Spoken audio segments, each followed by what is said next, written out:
Salut tout le monde, bienvenue sur AOS Geeks. Alors, je suis avec Alex pour faire un retour d'expérience sur les Fire Slayers. Donc, il y a environ 11 mois, presque un an, on a eu un nouveau Battle Tome pour les Fire Slayers.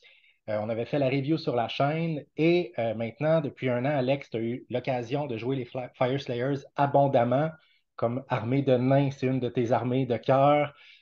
Donc, on voulait faire un retour d'expérience où tu vas nous partager là, les forces et les faiblesses de cette armée-là, les meilleurs War Scrolls, les moins bons War Scrolls, quels sont ses bons match-ups, ses moins bons match-ups, et aussi comment l'armée se joue et se situe là, dans le nouveau méta qui est venu avec le nouveau GHB.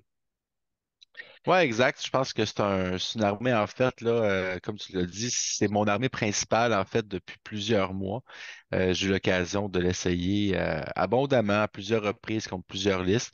Donc, tu sais, c'est une armée qui est peut-être un peu moins jouée parce que c'est probablement une des pires gammes de modèles de Games Workshop, sinon la pire.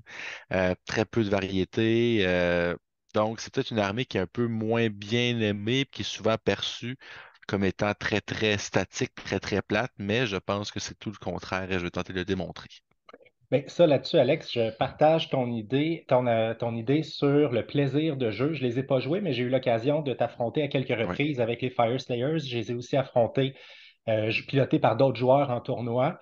Puis moi aussi, j'avais cet a priori-là que ce serait une armée statique, un peu peut-être plate à jouer, mais quand je t'ai vu la piloter d'une main de maître, avec toutes les synergies, les Mhm. buffs, le nombre de décisions que tu as à prendre pour l'utiliser de manière optimale, vraiment, j'ai été impressionné et j'ai compris là, vraiment tout le plaisir qu'on peut avoir à piloter et à jouer cette armée-là. Donc, j'espère que tu pourras partager ta passion des Fire Slayers avec nos auditeurs. Ce sera avec plaisir. Les nains pyro-tueurs, hein, c'est ça Oui, en c'est ça. français. Oui. Donc, Alex, on pourrait commencer avec un petit top 3 des principales forces des Fire Slayers là, comme armée globalement. Ouais, puis je vais y aller. En fait, tous mes top 3 ne seront pas nécessairement dans un ordre de 3 à 1 ou 1 à 3, là. Tu sais, j'y vais avec trois éléments, en fait, là, tu sais, qui vraiment euh, sortent un peu du lot, là. Tu sais, tu l'as mentionné, en fait, je pense que leur première force, en fait, c'est leur polyvalence. C'est une armée justement qui est capable d'affronter à peu près n'importe quoi euh, et est quand même capable de bien marquer les points, être compétitif.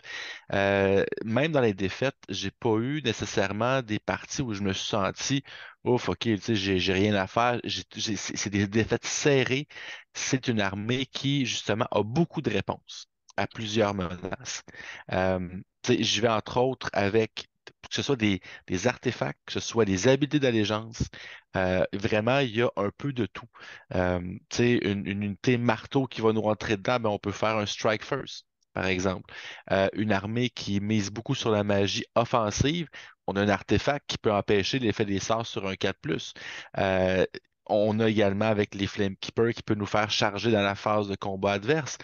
Donc, il y a plein de petits détails, en fait, qu'on peut utiliser contre à peu près n'importe quelle situation. Et ça, je pense que c'est quelque chose que la plupart des adversaires qui jouent Fire Slayers ne voient pas nécessairement venir. Le niveau de polyvalence, la construction de liste est importante. Rester justement, donc, bien connaître ses bulles d'effet, c'est primordial aussi.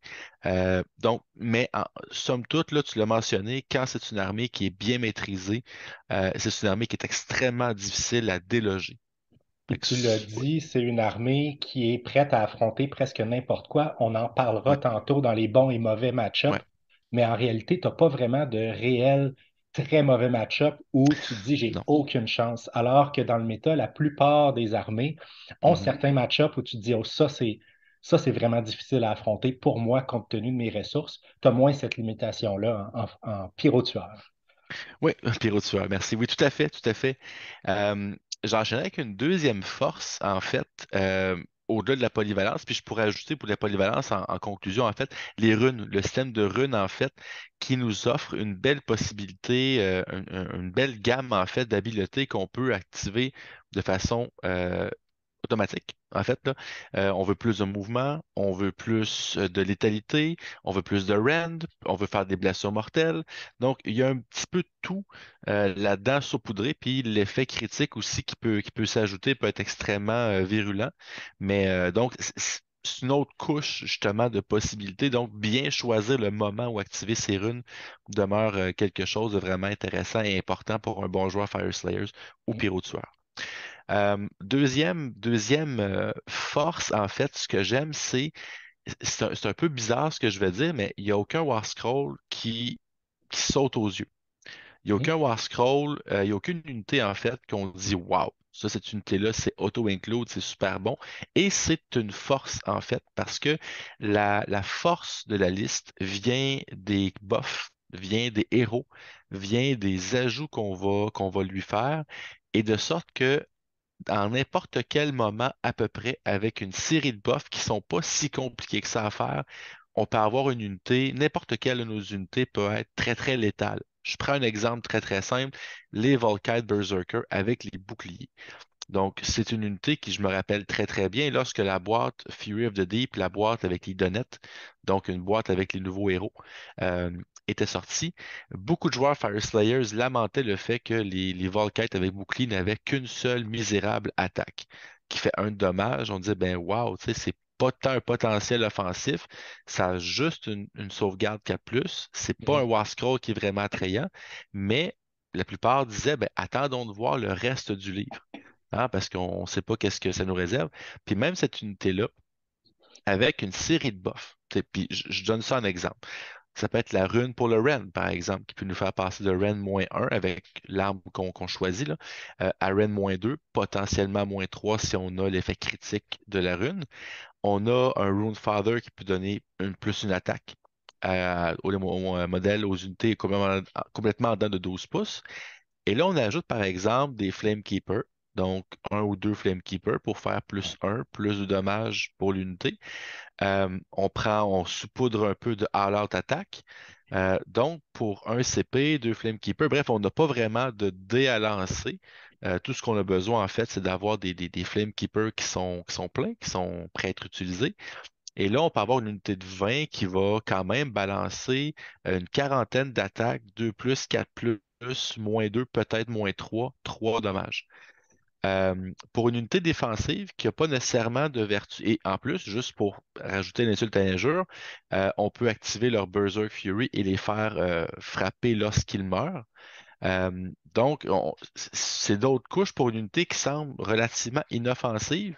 Puis tant qu'à ajouter l'insulte à l'injure, on va les faire charger aussi pour qu'ils puissent lancer leur bouclier pour quelques blessures mortelles. Soudainement, une unité qui a une vocation très défensive va avoir un punch offensif, oui, pour un tour, pour une phase de combat, mais toute une phase de combat. Euh, donc, on est quand même capable d'aller chercher des buffs intéressants. Mais si on peut faire ça avec une unité qui, à la base, n'est pas très létale, ben, qu'en est-il de nos unités qui peuvent être létales? Donc, je pense aux Earthguard Berserker, par exemple, qui peuvent avoir justement donc une unité de 10 Earthguard Berserker avec les haches, par exemple, peuvent tomber avec une trentaine d'attaques avec le Runefather, qui peuvent être 2+, puis j'ai bien sûr oublié une couche de buff, une prière du Rune Smiter pour le +1 pour blesser, bien sûr. Oublions, il y a tellement de buffs que j'en oublie.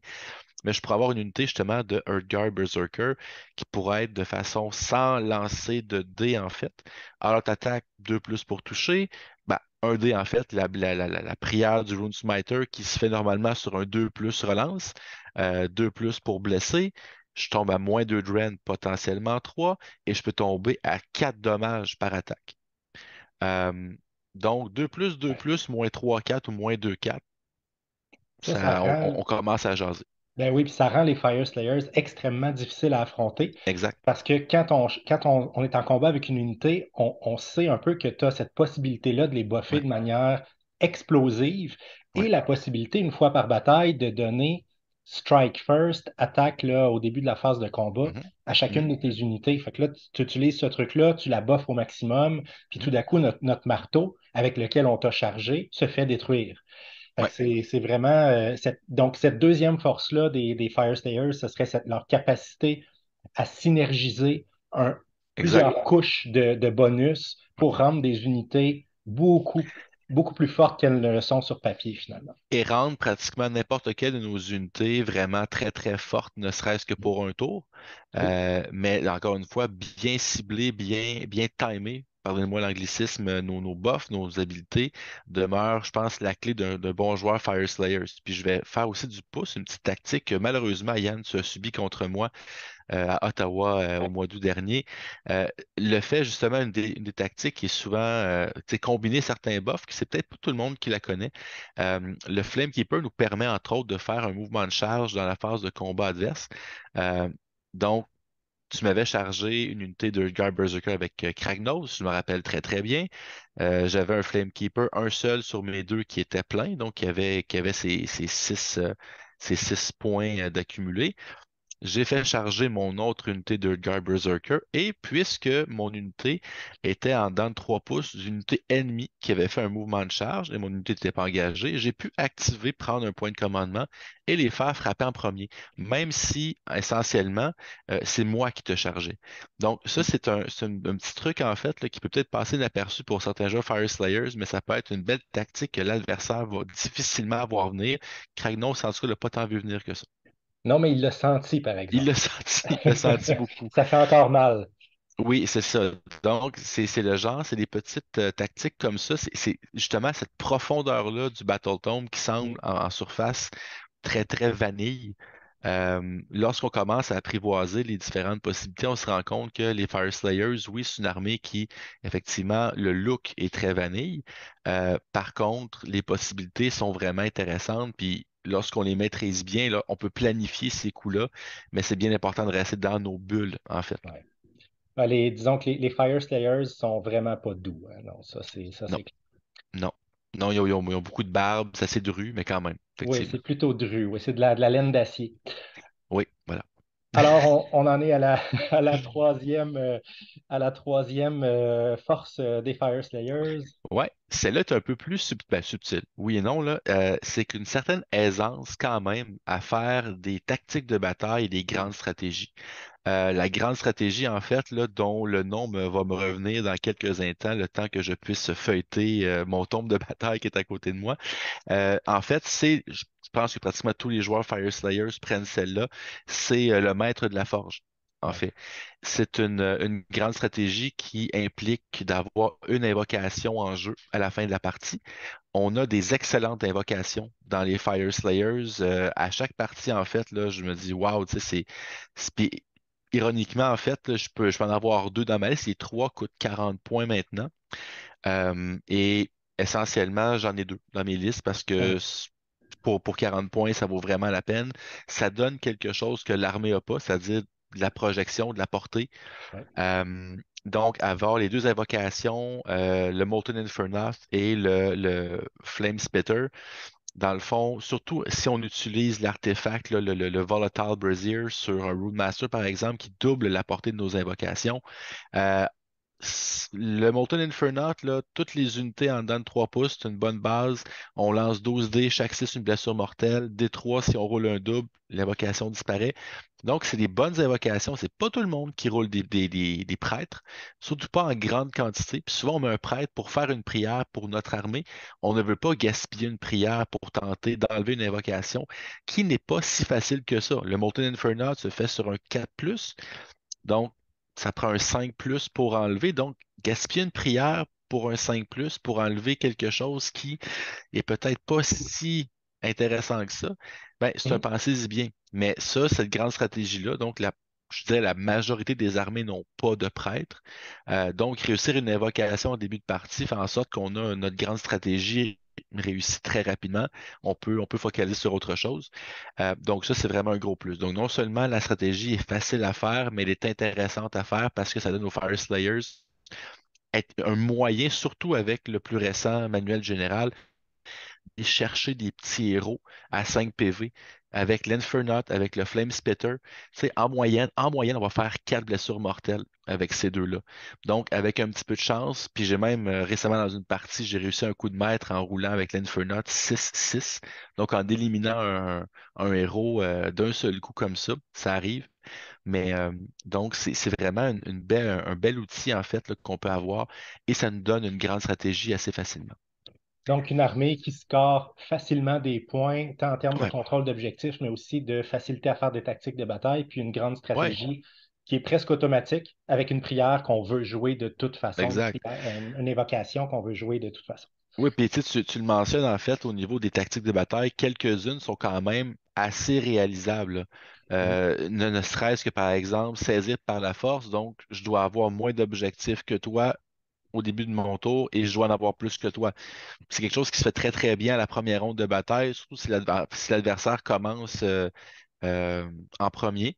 Ouais. Donc, il va prendre les objectifs. Moi, je peux aller le chercher. On peut aussi avoir réglé une rancune. Donc, une unité qui m'a détruit une unité, je dois l'éliminer. Fait que ça, Mhm. c'est quand même quelque chose qui se fait relativement bien aussi.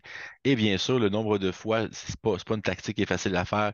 Toujours un petit velours là, une mort ignoble, donc de tuer un héros avec une hache de jet. Je l'ai fait à plusieurs reprises, dont sur un certain Tree Lord qui t'appartient, Yann.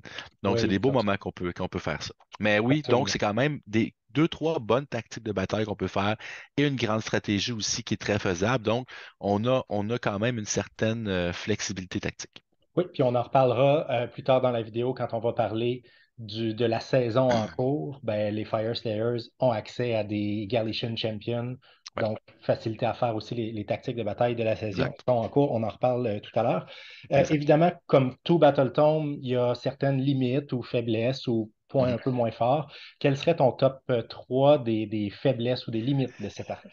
Ben, c'est sûr que le mouvement demeure toujours sa première grande faiblesse, en fait, là, un mouvement 4 à travers le tableau. C'est sûr qu'on a les magmadrottes qui peuvent amener un élément de vitesse. Moi, personnellement, je suis pas tant un fan des magmadrottes. Quand on regarde les coûts que ça demande, Ouais. c'est souvent une unité de moins qu'on va avoir. J'aime beaucoup plus. En fait, la plupart des règles des Fire Slayers synergisent avec les unités et non avec les monstres. Les règles intéressantes, du moins, là. Donc, c'est sûr qu'à ce niveau-là, je ne serai jamais une armée qui est mobile. Donc, ça me force à jouer sur une partie de la table. Donc, je ne peux pas occuper la table comme avec certaines armées. Je ne peux pas me redéployer rapidement. Donc, j'ai comme pas le choix, en fait, là, de bien me déployer. Parce que des erreurs au niveau du déploiement peuvent me coûter cher en frais de contrôle d'objectifs. Et c'est sûr que dans certains scénarios, que les objectifs peuvent se déplacer, par exemple, peuvent ou d'autres objectifs tombent durant la bataille, comme Rumstone Cache, par exemple. C'est sûr que c'est des missions qui sont un peu plus complexes à affronter. Oui, il y a des éléments qui vont venir pallier à cette lacune-là. On pense à la rune de mouvement, entre autres, là, plus 2 pouces, mais on tombe avec un mouvement 6. C'est pas comme si c'était un mouvement 12 non plus, là. Puis on peut aussi également là, avoir des unités en réserve qui vont se téléporter via tunnel avec un Rune Smiter, qui est une possibilité aussi. Mais le mouvement demeure une lacune certaine pour cette armée-là. Puis tu l'as dit, le MacBadrot, qui est la seule unité mobile, on la voit pas, elle n'est pas suffisamment bonne par rapport aux autres choix pour les listes ultra compétitives. Mhm. Le week-end dernier, il y a encore une liste de Fire Slayers qui a fait un 5-0 dans un GT. Il n'y a pas de Magmadrot dans cette Non. liste-là. Là. Les listes qui font des 5-0 en GT n'ont pas de Magmadrot. Donc c'est un peu ça. Je pourrais potentiellement avoir des gyrocoptères en allié, par exemple, pour ajouter une dose de mouvement pas très dispendieuse, pour aller prendre des objectifs, par exemple. Ça Mhm. pourrait se faire. Dans mon cas, j'ai de la difficulté à trouver les points, en fait. Tu sais, je pourrais techniquement enlever 10 Volkite, mais 2 gyrocoptères, mais je suis sceptique, en fait, sur... tu sais, j'ai pas à date ressenti le besoin, surtout avec le nouveau manuel général. Non, c'est ça, le dernier tournoi que tu as fait avec tes Fire Slayers, tu as gagné tes 3 parties, tu as gagné le tournoi. Je pense que tu pas besoin je pense qu'on a vu qu'il n'y a pas besoin des gyrocoptères. C'est une faiblesse, le mouvement, mais ça n'empêche pas de gagner compte tenu des battle plans actuels. Exact. Deuxième limite ou faiblesse de nos Fire Slayers. Ben, tu l'as mentionné, je l'ai mentionné tantôt, c'est la portée. Ouais. Donc, c'est une armée qui manque de portée cruellement, en fait. Là, tu sais, tout le monde tire, tout le monde a des haches de jet, c'est cool, c'est bien, puis j'adore lancer des haches de jet parce que c'est tellement drôle, mais ça reste que c'est 8 pouces. La seule unité qui a, oui, voilà, exact. La seule unité, en fait, là, qui a une certaine portée, c'est l'unité qu'on ne voit jamais, en fait, c'est les Auric Guard, Ouais. euh, qui est un War Scroll juste inférieur, puis que la plupart des buffs, la plupart des habilités synergisent mal. Donc, c'est une unité qu'on ne voit pas, qui tire à 18 pouces. Euh, Donc, est-ce qu'on les met en Deep Strike avec un Rune Smiter pour aller chercher un héros? Surtout avec les Galatian Champions, l'impact est négligeable. Donc, c'est sûr que on a de la difficulté à aller chercher des pièces qui peuvent être cachées. On a de la difficulté à aller chercher peut-être les héros. On n'a pas vraiment, tu sais, même avec, oublions 2 secondes, Galatian Champion, là, mais tu sais, même avant, on ne pouvait pas justement aller chercher les héros. Donc, c'est sûr que c'est difficile de casser des synergies adverses. On va vraiment se fier sur nos buffs au bon moment, sur notre résilience, que j'ai pas parlé dans mon top 3 des bons points, mais la résilience, l'accès au ward, c'est un autre point intéressant, mais je trouve il y a d'autres éléments qui viennent supplanter ça. Mais Mm. c'est sûr que le manque de portée, tu sais, on bouge pas beaucoup, on tire pas, fait qu'on est vraiment limité dans nos options. Ce qu'on le fait, on le fait bien, mais on est limité. C'est un peu l'antithèse des idonettes Ouais. avec qui ils partageaient la boîte de départ au moment du lancement du Battle Tomb, là. Faible mouvement, Mhm. très peu de tir, pas de portée avec leur tir. Exact. Est-ce qu'on a une troisième faiblesse pour nos Fire Slayers? Ben, tout à fait, en fait, cette faiblesse-là, puis elle est mitigée par le nouveau manuel général, mais on s'entend que c'est temporaire, là. C'est la dépendance au héros. Donc, c'est une armée qui carbure au héros. Tu sais, oui, éliminer une unité de 10 Urgar Berserker, de 20 Volkite, ça prend des ressources, c'est pas évident, sauf que plutôt que de vouloir s'acharner sur des unités, en éliminant les héros, on va faire tomber la liste. C'est ça, en fait, qui va tirer sur la ficelle puis que la liste va s'effondrer. C'est les héros. C'est pas, Mm. pas plus compliqué que ça, là. Donc, c'est sûr qu'une armée, par exemple, qui a beaucoup de magie offensive qui peut bypasser les contraintes de la saison actuelle, a une chance. Oui, il y a la bannière qui permet de protéger quelque peu, mais ça reste un jet de dés. Mm. Mais une armée qui va aussi avoir, par exemple, des Galatian Snipers, les Galatian Sharpshooters, là. Donc Mm. le bataillon qui permet de pouvoir cibler les héros, même si on en a pas une unité qui est en ligne. Euh, Dire une armée Shootcast, par exemple, qui va pouvoir m'éliminer mes héros comme ça, ben OK, tu sais, la liste devient vraiment plus difficile à jouer. Fait que c'est sûr que je dépends beaucoup des héros. C'est des héros qui bougent pas vite. Donc, vraiment, aller placer mes buffs, ces choses-là, c'est pas toujours évident. Fait que je dirais que c'est une faiblesse en soi aussi. Intéressant. On passe maintenant donc peut-être au War Scroll, donc aux chartes Ouais. d'unités. Ton top Mm. 3 des meilleures chartes d'unités. Ben, moi, je pense en tout cas, les 2 premières positions, pour moi, ce sont des incontournables. En fait, là, chaque liste Fire Slayers devrait en avoir, c'est pas compliqué. Le Flamekeeper, Mm. tout d'abord, qui est le nouveau héros qui est sorti avec la boîte avec les donnettes. Au début, beaucoup de gens disaient ouais, c'est pas un prêtre, tu sais, il est pas si bon que ça, c'est des habiletés qui misent sur avoir des modèles qui meurent, mais en fait, c'est le moteur de la liste. C'est pas C'est- compliqué, là, c'est le moteur. Ah, il est tellement bon. Moi, je l'ai affronté. Tu en joues deux dans ta liste. Ouais. C'est incroyable, cette pièce-là, comment que c'est bon. Ça ouvre des possibilités. C'est un modèle qui coûte 90 points, donc c'est pas très cher. Il peut se battre de façon décente. 4 attaques, 3+3+, -1, 2. C'est quand même pas si pire. Euh, et surtout, ben, comme tu l'as mentionné, en fait, c'est un modèle qui va donner, oui, il y a plusieurs buffs, là. Il peut donner un 6+ ward qu'on ne sert jamais. Il peut donner un fight unto death qu'on se sert quelques fois. Mais surtout, les deux grandes habiletés, c'est le plus un dommage qui, Oui. jusqu'à présent, à moins d'un fac, peuvent se cumuler. Donc, si on a 2 Flamekeeper, on peut cumuler +2 dommages sur une unité. Et également, faire charger une unité dans la phase de combat adverse, ça, c'est juste trop bon, là. Ça, c'est juste du bonbon. Donc, avoir ces 2 unités-là, c'est que ça nous ouvre des tactiques, parce que surtout pour une armée qui est lente, euh, être capable de charger dans la phase adverse, donc ça nous projette, ça nous crée du mouvement de façon un peu artificielle, qui est non prévue. Donc, c'est sûr que pour moi, le Flamekeeper, au début, j'en jouais un, je le trouvais intéressant. Genre, je vais voir. Mais après quelques parties, je me suis dit, bon, ben, garde, ça en prend 2, puis ça finit là. C'est pas plus compliqué que ça. Fait que Ouais. deux Flamekeeper, pour moi, c'est un must, là. Le plus un dommage, c'est monstrueusement bon. Tu l'as Ouais, expliqué tantôt en début de vidéo à quel point ça peut augmenter la létalité d'une ouais, armée, d'une unité, pardon, avec plusieurs autres buffs. ouais, Mais charger, pour t'avoir affronté, ce qui me dérange le plus, c'est la capacité à charger ouais, pendant mon tour. ouais. Ça, c'est tellement difficile à contrer comme adversaire. Mhm. C'est vraiment, ça te permet d'amener une unité en combat qu'on ne voulait pas Et avoir même de en la faire combat. frapper en premier. à la En limite, plus, là. une fois par Mhm. bataille, c'est monstrueusement bon, là. Ouais. Ouais, très très bon. Fait que ça, c'est mon premier War Scroll. Le deuxième, c'est un autre incontournable. C'est un incontournable. C'est le Battlesmith. C'est le Battlesmith, donc, qui, encore une fois, devrait faire partie de toutes les listes parce que, en fait, il combine probablement les trois règles, peut-être, là, les plus obscènes d'Age of Sigmar dans un seul modèle, en fait. Là. Tu sais, je pense que je me Ouais. suis jamais battu avec lui, puis c'est bien correct. Tout d'abord, Rally sur un 4+. Quelle aberration. Je veux dire, Mhm. on se le cachera pas, puis tu sais, je le joue, puis je veux dire, j'en profite à plusieurs reprises, mais Mhm. tu sais, je pense que ça devrait être limité à 5+, puis c'est pas uniquement pour moi que je dis ça, mais pour vraiment les règles de base dans le jeu, là. C'est une mécanique qui est juste déconcertante, là. Je veux dire, j'ai déjà réussi, il me restait deux Guard Berserkers d'une unité, puis j'ai roulé un jet 8 4+. Bon, ben mon unité est pleine. Je viens de rallier pratiquement 300 points de modèle, là, tu sais, avec un seul jet de dés. Fait que ça c'est horrible. Donc, ce modèle-là nous donne ça. Puis en plus, c'est totem. Fait que c'est à 18 pouces. Et là, on combine avec nouvelles améliorations du manuel général.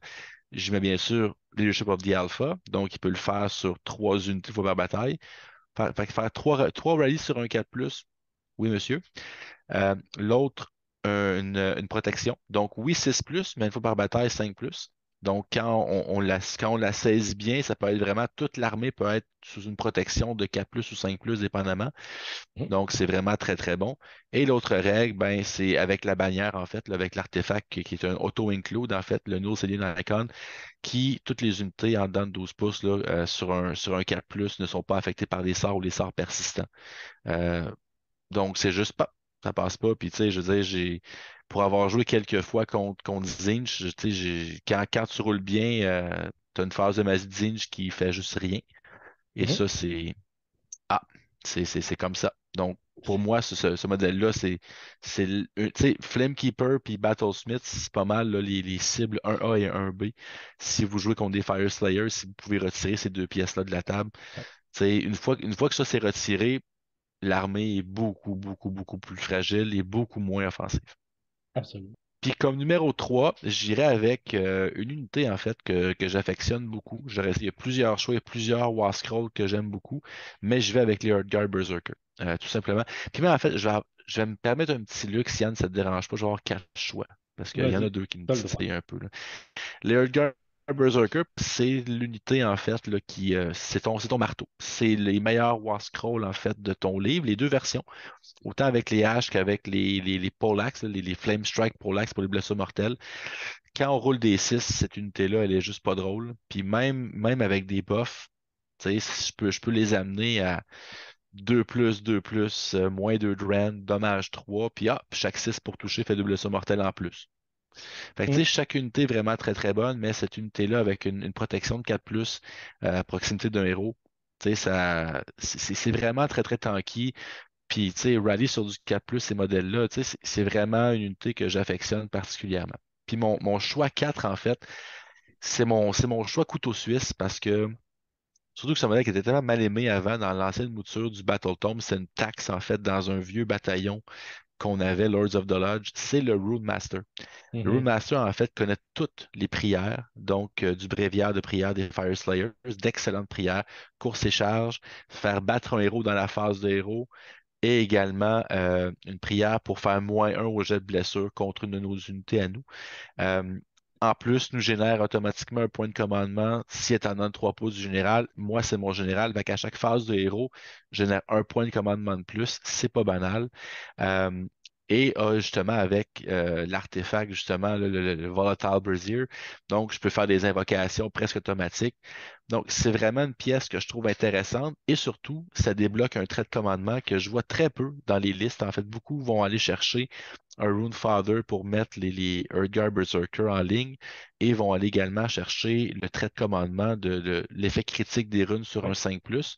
Mais moi, personnellement, je choisis lui pour pouvoir réutiliser une rune une fois par bataille. Donc, encore une fois, c'est une boîte à outils. C'est des options. J'ai besoin de mouvement, mais je peux la réutiliser. Je veux faire encore des blessures mortelles pour des 6 pour blesser, je peux la réutiliser. Donc, tu sais, cette possibilité, cette flexibilité-là, c'est quelque chose qui m'intéresse beaucoup. Donc, c'est pour ça que, tu sais, c'est 3 choix, c'est 4 choix, en fait. C'est bon. On passe maintenant peut-être aux trois War Scrolls, le bottom 3, les trois War Scrolls les moins bons du Ouais, bottom. ben en fait, là, puis en fait, je vais m'éloigner un peu là, du War Scroll d'Underworlds. On s'entend que c'est peut-être pas nécessairement là, tu sais, on sait que c'est généralement, quoi qu'il y aurait des exceptions de plus en plus, là, mais Mhm. c'est pas nécessairement des War Scrolls qui sont intéressants.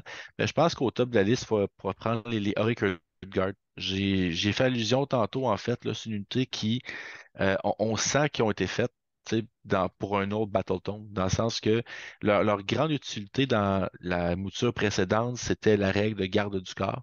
Mhm.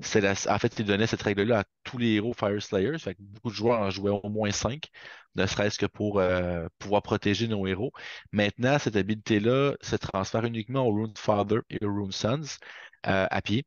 Et c'est autant les Earthguard Berserker que les Auric Earthguard et surtout les blessures transférées sur ces héros-là, on peut avoir la protection de l'unité. Les Auric Earthguard n'ont pas de protection, les Earthguard Berserker ont une protection. Donc, il y a, je vois pas vraiment. Donc, ça, c'est un rôle qu'ils n'ont plus.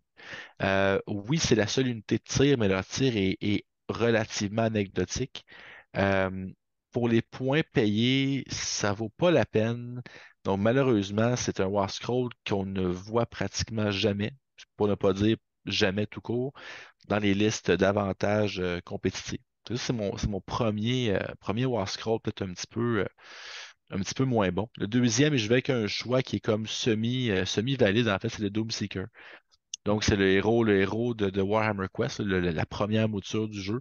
C'est un héros, encore une fois, qui est solitaire, qui n'apporte rien vraiment à l'armée, qui fait pas grand-chose, en fait, là. Donc, c'est pas un modèle qu'on veut aller chercher.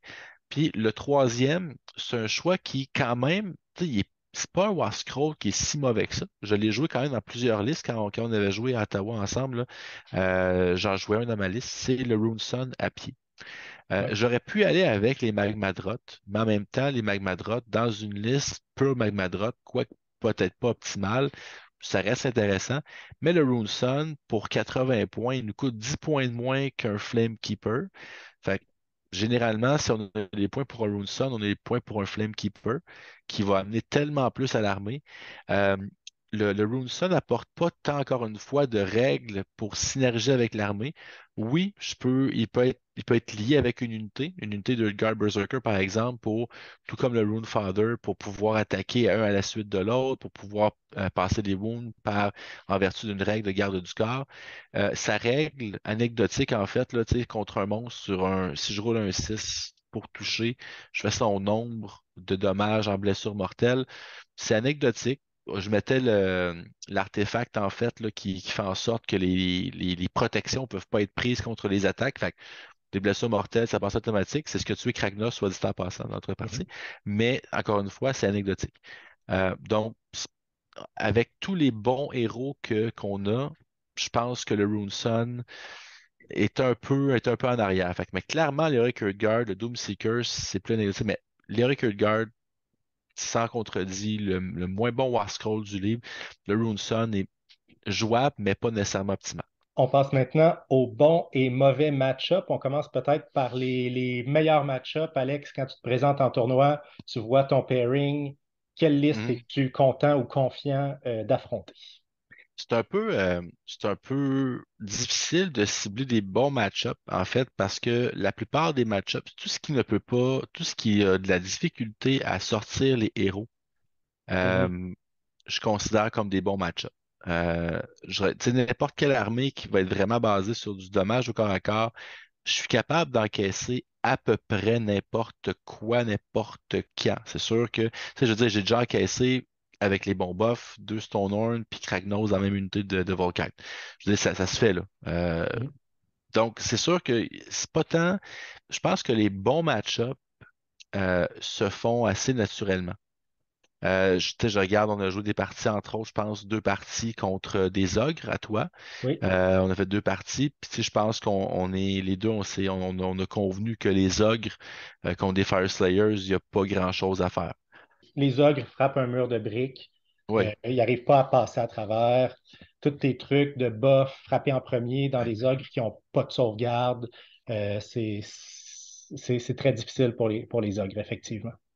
Ouais, tout à fait. Tu sais, je pense que la plupart des armées, je dirais, typiques, si on regarde le méta actuel, j'ai très hâte de voir les nouveaux Gloomspite Gits. J'ai pas eu la chance de les affronter. Je pense que Beast of Chaos va avoir beaucoup de difficultés parce que justement, c'est fait en mode de fond de combine. Fait que tu vas me charger, je frappe en premier, puis je vais juste tu sais, t'éliminer tes unités. Puis le fait que t'aies plus de summoning vraiment dans les Beast of Chaos, ça va être difficile. Mhm. Je serais curieux de voir, j'ai pas encore affronté Slave to Darkness avec cette armée-là, mais je pense qu'ils n'ont pas le punch pour sortir mes unités. Donc, vraiment, là, je pense que la plupart des listes, en fait, je peux être confiant. Euh, Parce qu'on va le voir tantôt quand on va parler du manuel général, mais le pire ennemi des Fire Slayers, c'est pas tant les listes que les battle plans. Donc, et avec les nouveaux du manuel général, on a été très, très choyés là-dessus, les joueurs Fire Slayers. Donc, il y a quelques match-ups qui sont problématiques. Je vais y venir dans quelques instants, mais au niveau des match-ups favorables, je pense que la plupart, je suis capable de bien m'en sortir, je dirais, là. Sous réserve du scénario, mais de manière Sous générale, réserve du scénario, bien sûr. des Iron Jaws, des ogres, toutes ces armées-là qui sont très combat, ça ne te stresse pas. Les armées qui Pas tant. misent beaucoup sur la magie aussi, on l'a dit, tu ignores l'effet des sorts sur un 4+, donc à moins d'être malchanceux, tu arrives à mitiger beaucoup de leur Ouais, force ouais, de frappe magique. Donc vraiment des belles réponses à toutes sortes de choses. ouais. Peut-être maintenant les match-ups plus difficiles. Je dirais que le premier match-up, que j'ai de la difficulté, Night Hunt. Ouais. Night Hunt est un match-up difficile. Ben oui, tu sais, ils ont une sous-faction qui enlève les protections là, sur les Harridan. Bon, c'est très, très anecdotique, mais quand même, tu sais, je pense pas que c'est une liste qui va être jouée de façon compétitive parce que c'est très, très situationnel Ouais. comme sous-faction, là.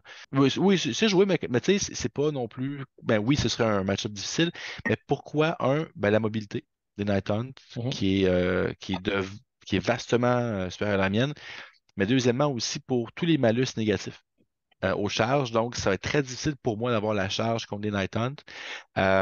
Donc, d'enlever de la sauvegarde, c'est tel que tel parce que j'ai quand même de la protection. Mais par exemple, si je regarde au niveau, si on peut avoir un frappe en dernier, euh, là, soudainement, ça enlève un bel atout que j'ai dans ma manche. Ils sont relativement fragiles, les Night Hunt. Si je suis capable de frapper en premier puis de diminuer quand même grandement sa force de frappe, mais sinon, fait que ça peut être un match-up qui peut être difficile pour moi. Je vais avoir de la difficulté à le rattraper. Je vais avoir de la difficulté justement à aller prendre des objectifs. Il y a de la récursion aussi. Ça peut être intéressant aussi. Si tu me permets, du côté des Night Hunt aussi, les bonnes listes jouent un Krogast Cruciator Oui, oui, qui donne une bulle où tu frappes à -1 de dégâts. Fait que là, tes buffs que tu es capable d'aller te chercher, dont tu te parlais, d'aller donner +1 dommage, +2 mhm, dommages à ton unité, ben, ton premier +1 dommage, il est annulé par le Krogast si exact. l'adversaire se positionne bien. Donc, tu perds de ta létalité. Mhm, Sur ses charges, il va te donner des malus au to-hit, etc. Donc, vraiment, voilà. les debuffs se cumulent, puis contre toi, qui est une armée de synergie puis de buffs, effectivement, ça devient plus difficile. Ouais. Ouais, je dirais que c'est probablement là, l'armée qui me cause le plus de maux de tête, je te dirais, là. Euh, Shootcast aussi. Donc, Stormcast, axé sur le tir avec les Galatian Sharpshooter, qui est capable vraiment là, de défaire ma liste héros par héros. En fait, la plupart des listes de tir qui vont être bâties sur les Galatian Sharpshooter, c'est sûr que Caradron, c'est pas une liste qui me fait tant peur parce que j'ai pas vraiment besoin de mes buffs pour traverser ces unités. Ils sont Mhm. tellement fragiles. Oui, il va pouvoir me sortir mes héros sans trop de difficulté. Par contre, même mes unités qui vont survivre, même si elles sont pas buffées, elles vont être capables de faire très très mal au Caradron, quoique ça risque fort de changer avec un nouveau Battle Tome annoncé sous peu, ou pas annoncé sous peu, mais disons annoncé qui sortira sous peu. Ça peut jouer. Sinon, je dirais Séraphon. J'ai joué quelques parties contre Séraphon.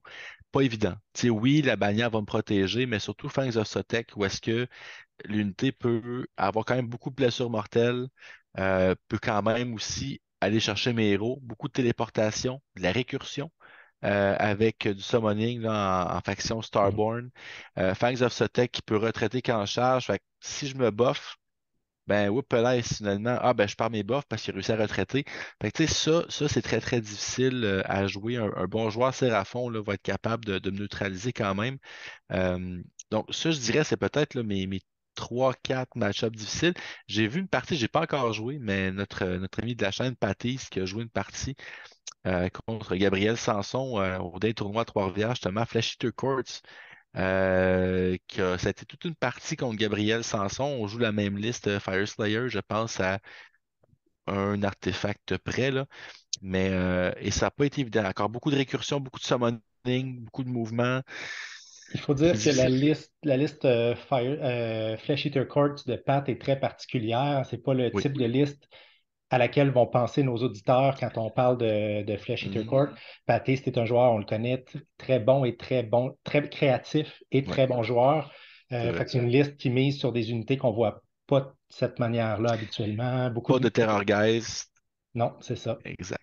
Donc, Mais j'ai trouvé ça intéressant. Mais les armées qui vont avoir de la récursion, qui vont avoir du mouvement, Skaven peut être aussi une liste qui peut potentiellement causer problème aussi, une armée qui peut causer problème potentiellement. Mais je dirais que là, le gros 3 là, d'armée Zinch, en fait, c'est un coup de dé. ah, Je l'ai affronté plusieurs fois. Zinch, si à ta première phase de magie, tu peux éliminer le Battlesmith avec tes sorts, si je roule pas assez bien avec la bannière, ça va être une longue partie pour moi. Plus de rallye 4+, plus de protection magique, ça va être long. Par contre, si je réussis à survivre à une phase de magie, hmm. là, c'est plus difficile pour le joueur Zinch. J'aurais pensé aussi peut-être aux luminettes. On voit en tout cas que les luminettes, depuis 2, 3 semaines, Mhm, ils dominent littéralement les GT. Il n'est pas rare de voir des GT dans lesquels, dans le top 10, on a 4 luminettes avec du 4-1, du 5-0, mhm. parce qu'ils sont capables de profiter du bataillon Sharpshooter Ouais. de manière horrible avec les sentinelles. Ce qui faisait mal aux luminettes auparavant, c'était le fait que les Bounty Hunters avaient Mhm, un dégât supplémentaire quand ils chargeaient. Mais là, maintenant qu'il n'y a plus ça, maintenant qu'ils sont parmi les seuls à pouvoir tirer les mhm. héros adverses, vraiment. Donc, ça, c'est une armée qui pourrait peut-être sortir tes héros rapidement. Ouais, c'est un excellent point. Je n'ai pas encore essayé contre les luminettes. Je risque d'avoir la chance dans les prochains jours de le faire. Mais c'est sûr que ce match-up, ben, en fait, tout ce qui peut sortir les héros à distance de façon fiable, c'est sûr que c'est des match-ups qui sont difficiles pour moi. Fait que c'est évident. Ça, il n'y a pas de doute. Fait que oui, luminettes, effectivement, je les inclurai là-dedans. Mais Alex, maintenant, on passe à la place ou plutôt à ton retour d'expérience des Fire Ouais. Slayers dans le méta actuel, c'est-à-dire Mhm, dans la saison actuelle avec le nouveau manuel général où on a des nouveaux scénarios, où on a aussi les champions de galets. Donc, mhm. comment se situent les Fire Slayers? Puis tu l'as introduit un petit peu, ça amène aussi peut-être le fait qu'une certaine faiblesse des Fire Slayers, il y a certains battle plans qui sont plus difficiles, mais en contrepartie, les champions de galets sont excellents dans les Fire Slayers. Ben, le seul mot qui me vient en tête quand je parle des Fire Slayers dans le nouveau manuel général, c'est Alléluia. À plusieurs niveaux. En fait, tu l'as mentionné, les champions de galets, en fait, tous mes héros sont champions de galets, donc bénéficient des protections, des tactiques de bataille, ces choses-là. Puis que c'est sûr que, et ça me donne une protection contre plusieurs choses. On a Mhm, joué une partie encore une fois contre tes ogres, une liste avec 3 Iron Blasters, 3 canons, et l'incapacité de mes unités, oui, tu vas tuer des nains. Ah, je les ramène avec du rallye. Tu ne pouvais juste pas être capable d'enlever des menaces. non. Euh, Ce que tu pourrais faire normalement dans un contexte régulier, sortir des héros. Mhm, Donc, c'est sûr que là, j'en profite allègrement. Je sais très bien que c'est temporaire, mais j'en profite beaucoup. Sinon, nouvelles enhancements, justement, les nouvelles en français, c'est les améliorations. oui, Euh, Au niveau des champions de galets, ben, encore une fois, c'est des bonus que je peux ouais. aller chercher. J'en joue deux, en fait, là, dans ma liste. Je joue le maître tunnelier pour pouvoir me prendre un héros et aller chercher un objectif pour faire, entre autres, Cunning Maneuver comme tactique de bataille. Je vais aller également chercher Leadership of the Alpha pour le Battlesmith pour faire 3 rallyes potentiellement pour un seul point de commandement. Mhm, Donc, ça, c'est des bonus qui sont très, très bien.